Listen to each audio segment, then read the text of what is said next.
Hello friends, అందరికీ నమస్కారం. ఇప్పటివరకు అజయ కాలంను ప్రోత్సహిస్తున్నటువంటి మిత్రులందరికీ కూడా హృదయపూర్వక అభినందనలు మరియు ధన్యవాదాలు. వీడియోలో చాలామంది కామెంట్ బాక్స్లో వాళ్ళ ప్రశ్నల్ని అడుగుతున్నారు. వాటికి పూర్తిగా సమాధానం ఇవ్వలేకపోతున్నాను. కాబట్టి ఎక్కువ మంది అడుగుతున్నటువంటి ప్రశ్నల్ని ఈ వీడియో ద్వారా దానికి జవాబుల్ని తెలియజేయాలనే ఉద్దేశంతో ఈరోజు సందేహాలు సమాధానాలన్నీ చెప్పి మీకు తెలియజేయడం జరిగింది. ఎవరు కూడా వీడియోని స్కిప్ చేయకుండా పూర్తిగా చూడండి.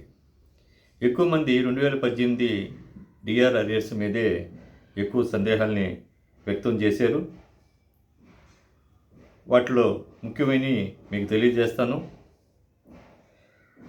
నేను 2018 జనవరిలో రిటైర్డ్ అయ్యాను సీతమ్మధార ట్రెజరీ నుంచి. నాతో పాటు రిటైర్డ్ అయిన వారికి 50 నుంచి 60 వేలు వచ్చాయి. ఇప్పుడు జనవరి 2014 నాడే వచ్చినాయి. నాకు ఇప్పుడు అంటే మే నెలలో హాఫ్ అమౌంటే వచ్చింది. కారణం ఏమిటి? అందరం కూడా సమానమే, అంటే ఒకే రోజు రిటైర్డ్ అయ్యాము, పోస్ట్ కూడా ఒకటే, సర్వీస్ కూడా ఒకటే, మరి మాకెందుకు తేడా వచ్చింది అని చెప్పి ఒకరు అడుగుతున్నారు.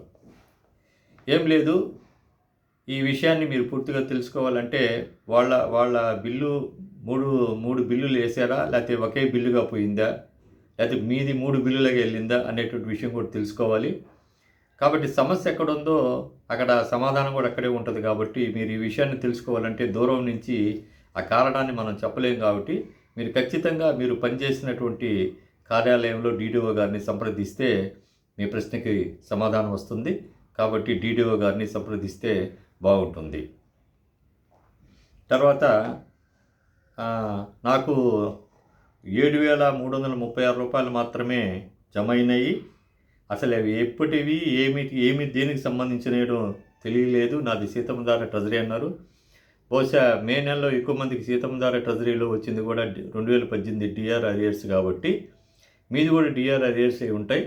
అయితే మీరు సర్వీస్లో ఉన్న ఎప్పుడు రిటైర్డ్ అయ్యారనే దాన్ని బట్టి మనం నిర్ణయించుకోవచ్చు. మీరు పూర్తి వివరాలు ఇవ్వలేదు కాబట్టి మీరు ఇటువంటి విషయాలను కూడా మీరు మీ ట్రెజరీ కార్యాలయంలో లేదా డీడీఓ కార్యాలయంలో అడిగి తెలుసుకోవాల్సినట్టు ఉంటుంది. మీకు అసలు ఎంత రావాలా, ఎంత వచ్చింది అనేటువంటి విషయాన్ని మీకే అవగాహన అవుతుంది.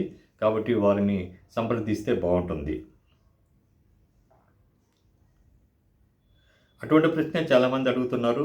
నాకు 19,000 పైన రావాలా, కానీ అంత అమౌంట్ రాలేదని. ఇటువంటి వాళ్ళందరూ కూడా మీకు అసలుకి మీ డీడీఓ కార్యాలయంలో మీరు కానీ సంప్రదిస్తే మీ బిల్ నెంబర్తో సహా ఎంత అమౌంట్ అనేది వాళ్ళు క్లియర్గా చెప్తారు. కాబట్టి అక్కడ అడిగితేనే మీకు పూర్తి విషయాలు తెలుస్తాయి. కాబట్టి మీ ఆఫీసులోనే సంప్రదించాల్సినటువంటి అవసరం ఉంది. తర్వాత శ్రీనివాసరావు గారు అనే అతను ఎయిడెడ్ కాలేజీలో లెక్చరర్గా పనిచేశాను. నాకు EL encashment of earn leave అనేది డిఫరెన్స్ రావాలి, మరి నేను ఎవరిని సంప్రదించాలని అడుగుతున్నారు. 2020 ఏప్రిల్ నుంచి 2021 డిసెంబర్ మధ్యలో రిటైర్డ్ అయినటువంటి ఉద్యోగులకి అందరికీ కూడా ఎన్కాష్మెంట్ ఆఫ్ ఎర్న్ లీవ్ తప్పనిసరిగా రావాలి. కానీ అందుకు సంబంధించినటువంటి సంబంధిత బిల్లులు కూడా ఎవరు కూడా దాదాపుగా ట్రెజరీకి వెళ్ళలేదు. దానికి కారణం గవర్నమెంట్ నుంచి వాళ్ళకి పర్మిషన్ ఇవ్వలేదు. వాళ్ళు సిఎఫ్ఎంఎస్ ఎనేబుల్ చేసినప్పుడు ఈ బిల్లులు పెట్టేదానికి అవకాశం ఉంటుంది. కాబట్టి మీరు ప్రత్యేకంగా ఎవరిని సంప్రదించాల్సిన అవసరం లేదు. అయితే మీరు ఒక రిప్రజెంటేషన్ తయారు చేసి మీరు ఎక్కడైతే రిటైర్డ్ అయ్యారో ఆ డీడీఓ గారికి ఒక లెటర్ని పోస్ట్ చేయటం అనేది మంచిది. దీనికి సంబంధించి మేము కొంతమంది మిత్రులతో కలిసి కోర్టులో కూడా ఈ విషయం మీద వెళ్ళున్నాం. అది ఇంకా హీరింగ్కి రాలేదు.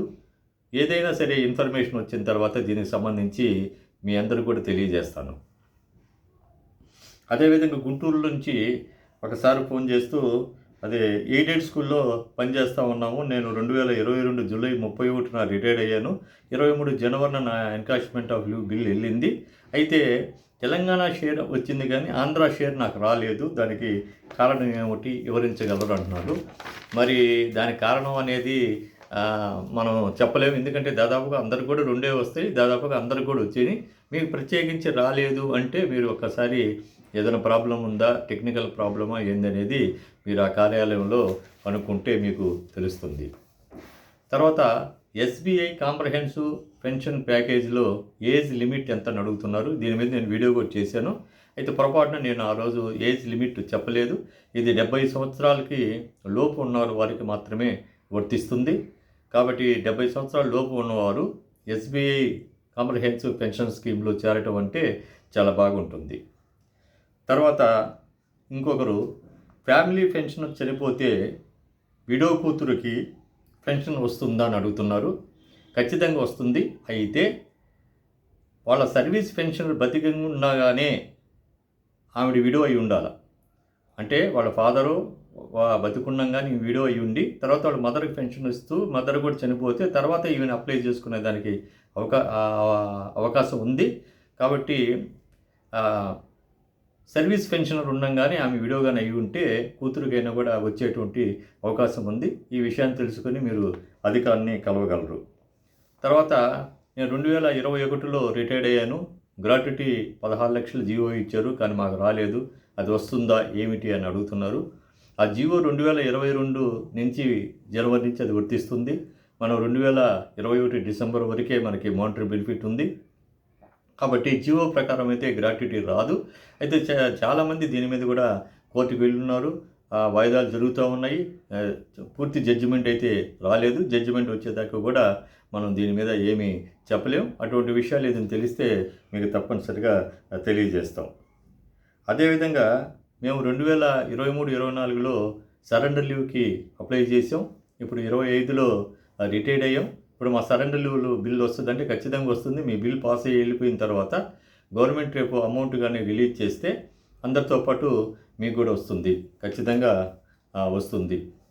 తర్వాత కొంతమంది మిత్రులు, సార్ మనం ఏపీలో ఉన్నాం కదా, ఈ ఇంగ్లీష్లో ఎందుకు చేస్తున్నారు మీరు వీడియో అంటున్నారు. ఇంత క్రితం కూడా నేను చెప్పున్నాను, నేను ఇంగ్లీష్లో చేయటం కాదు, నేను తెలుగులో చేస్తున్నాను. యూట్యూబ్ తీసుకున్నటువంటి కొన్ని ఫీచర్స్ వల్ల ఆ డబ్బింగ్ వస్తుంది. అయితే నా సెట్టింగ్స్లో కూడా తెలుగునే మార్చాను. ఇప్పటికి కూడా మీకు కానీ ఇంగ్లీష్ కానీ వస్తే మీరు వీడియో లింక్ మీద క్లిక్ చేస్తే మీకు తెలుగు వచ్చేటువంటి అవకాశం ఉంటుంది.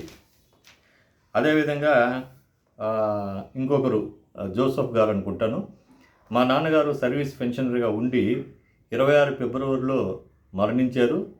ఆయనకి జనవరిలో ఒక డిఏ అరియర్ వచ్చింది. మిగతా డిఏ అరియర్స్ కూడా వస్తాయా?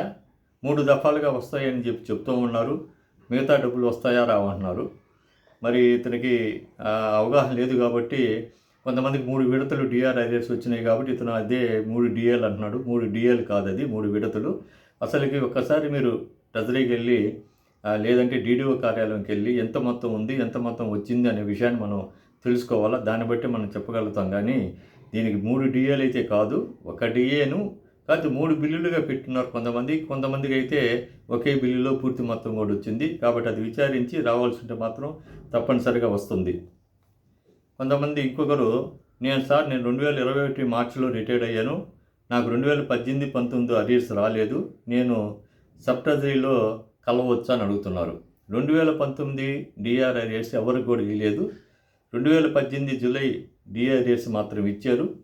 మీరు 2021 మార్చిలో రిటైర్డ్ అయ్యారంటున్నారు కాబట్టి మీరు ఖచ్చితంగా మీ కార్యాలయంలోనే డీడీఓ గారిని సంప్రదిస్తే సరిపోతుంది.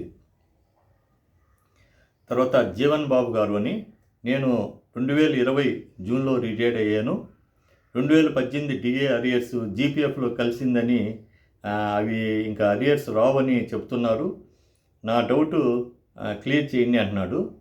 మీరు 2020 జూన్లో రిటైర్డ్ అయ్యారు కాబట్టి మీకు జీపీఎఫ్లో మీ డిఏ అరియర్స్ కలిసేటువంటి అవకాశం లేదు. ఎందుకంటే అది 21లో జీవో వచ్చింది కాబట్టి మీకు జీపీఎఫ్లో కలిసి ఉండదు. ఖచ్చితంగా కూడా మీ ఆఫీస్ నుంచి రావాలా. ఒకసారి మీ ఆఫీసు డీడీఓ గారిని సంప్రదించండి. తర్వాత సుబ్రహ్మణ్యం గారు, 30/11/2024 రిటైర్డ్ అయ్యాను, లీవ్ ఎన్కాష్మెంట్ ఇంకా క్రెడిట్ కాలేదు అన్నాడు. మరి ఏ డిపార్ట్మెంట్ అనేది చెప్పలేదు. జనరల్గా ఏంటంటే అందరూ గమనించండి, ఎన్కాష్మెంట్ ఆఫ్ ఎర్న్ లీవ్ అనేది రిటైర్డ్ అయిన వాళ్ళకి 2024 డిసెంబర్ వరకు వచ్చింది. అయితే ఎయిడెడ్ స్కూల్ టీచర్స్కి, ఎయిడెడ్ కాలేజీ లెక్చరర్స్కి మాత్రం 2024 మార్చి ఏప్రిల్ నుంచి కూడా రాలా. కాబట్టి మీరు టీచింగ్ డిపార్ట్మెంట్లో ఉన్నారా, ఎక్కడ ఉన్నారని తెలీదు. ఒకవేళ మీరు గవర్నమెంట్ ఎంప్లాయీగా ఉండి ఏదైనా ఆఫీసులో పనిచేస్తుంటే ఖచ్చితంగా మీ DDO కార్యాలయంలో సంప్రదించండి. మిగతా వాళ్ళందరూ కూడా దాదాపుగా వచ్చినాయి. ఈ టీచింగ్ ప్రొఫెషన్లో ఉండే వాళ్ళకి మాత్రం encashment of warrant leave 2024 April May నుంచి కూడా చాలామందికి రాలేదు. తర్వాత శివారెడ్డి గారు, నా రిటైర్మెంట్ డేట్ వచ్చేసి 31/5/2025. నాకు DA అరియర్స్ రాలేదు. What about my DA arrears sir అని అడుగుతున్నారు. మీకు 100% అంటే దాదాపుగా 100% అనొచ్చు. 2025లో మీరు రిటైర్డ్ కాబట్టి మీకు ఖచ్చితంగా GPF అకౌంట్లో పడి ఉంటాయి. GPF అకౌంట్ని మీరు ఒకసారి పరిశీలించుకోండి. ఒకవేళ మీకు తెలియకుండా ఉంటే మీ ఆఫీస్కి వెళ్ళి మీరు ఒకసారి మళ్ళీ వాళ్ళని కూడా అడిగితే పూర్తి విషయాలు చెప్తారు. ఇంకొకసారి సార్ CFMS ద్వారా నా పే స్లిప్ని పెన్షన్ తెలుసుకోవాలనుకుంటున్నాను, కానీ మెసేజ్ వచ్చిందంటున్నారు ఫోన్లో, కానీ నా ఫోన్కి అయితే మెసేజ్ రావటం లేదు, ఎలా అంటున్నారు. బహుశా మీరు రిటైర్డ్ అయినప్పుడు కానీ మీరు మీరు ఫోన్ నెంబరు ఏరేది ఇచ్చి ఉండొచ్చు. కాబట్టి ఇప్పుడున్న నెంబర్ మీద కానీ లింక్ కాకుండా ఉంటే మీకు రాదు. కాబట్టి వెంటనే మీరు ట్రెజరీ కార్యాలయానికి వెళ్ళి ప్రజెంట్ మీరు వాడుతున్నటువంటి ఫోన్ నెంబర్ని లింక్ చేస్తే మీకు ఆ మెసేజ్ వచ్చేటువంటి అవకాశం ఉంది. కాబట్టి మీకు దానికి మీరు ట్రెజరీ కార్యాలయానికి వెళ్ళాల్సి ఉంటుంది.